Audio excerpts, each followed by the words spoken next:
Bonjour à tous et à toutes. Aujourd'hui, c'est un jour anniversaire très particulier. En effet, après la sortie d'Égypte, le passage de la mer Rouge, il y a un épisode particulièrement important qui est marqué par le fait qu'ils sont arrivés à un endroit où l'eau était amère. Eh oui, c'est Mara. On appelait cet endroit Mara parce que l'eau était amère. Et les enfants d'Israël ne pouvaient pas boire cette eau, ils ont murmuré contre Moshe. Moshe a crié vers Dieu, et Dieu lui a enseigné, lui a montré un bois, et il a dit, tu vas jeter ce bois dans l'eau, et l'eau va devenir douce. Et c'est comme ça que l'eau était adoucie. Alors quel a été ce bois? Dans la Mechilta, commentaire très ancien de la Torah, on nous dit au nom de Rabbi Yoshua que ce bois c'était en fait du bois de saule. Un sol, la harava qu'on retrouve à la fête de Sukkot, qui n'a pas d'odeur, qui n'a pas de fruits, eh bien c'est cette harava peut-être qui va être la leçon de l'humilité, qui va pouvoir adoucir cette eau qui est amère. Deuxième explication, d'après Rabbi Elazar Modaï, c'était de l'olivier. L'olivier, c'est celui qui nous donne l'huile qui nous donne la lumière pour l'étude. Et oui, ce qui peut chasser l'amertume, c'est la connaissance, l'étude, l'approfondissement des choses.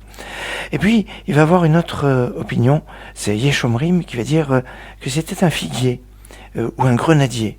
Alors, si on dit que c'était un figuier, eh bien, il va être de cette qualité de pouvoir, on consomme tout le fruit de la figue, et c'est le symbole de douceur. Alors là, on comprend de cette comment adoucir, même si, d'après certains, le bois était lui-même amer, et le bois amer va adoucir l'eau amère.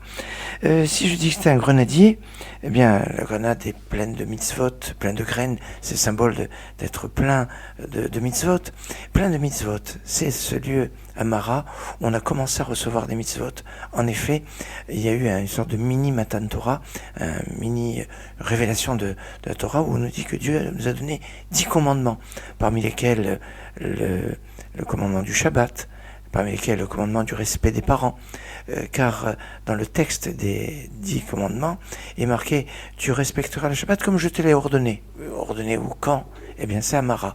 Tu respecteras tes parents comme je te l'ai ordonné, Kasher Tzivecha, comme Dieu te l'a ordonné, eh bien où? Eh bien Mara. On voit que Mara, c'est un moment clé dans la révélation, clé dans l'adoucissement de ce qui est amer à travers... alors il y a d'autres bois, on parle de bois de Kitros, ou Etz Achayim, enfin d'autres bois, mais c'est symbole de cette révélation qui est extraordinaire. En ce jour, c'est aujourd'hui le jour anniversaire de cet événement extraordinaire. Excellente journée.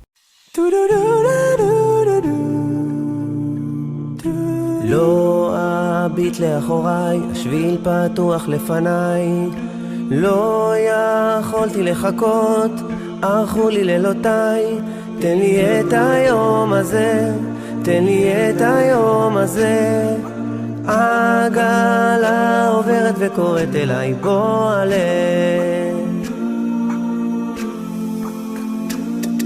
קרני השמש בעיניי, פעימות הלב בין צעדיי, בואו בואו בואו אחריי, חפשו בחול את תקוותיי, יש לי את היום הזה, לא מעט הוא כי הרבה, העגלה עוברת וקוראת אליי, בוא עלה.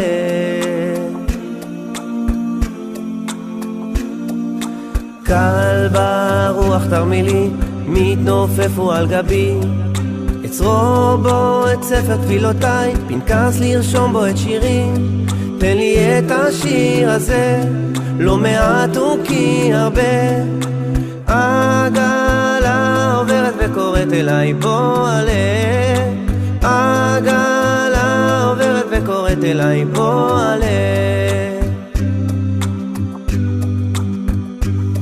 השמיים שואלים אותך ביתי, הים שואל אותך בני, הלילה לוחש לך אחי, שאול אשאל גם את עצמי, ועברת לילה קר, ונדמה שלא נגמר, האם פינית בלבך מקום לטוב שעוד תגלה, האם אתה מוכן לחסד שיביא איתו היום הזה?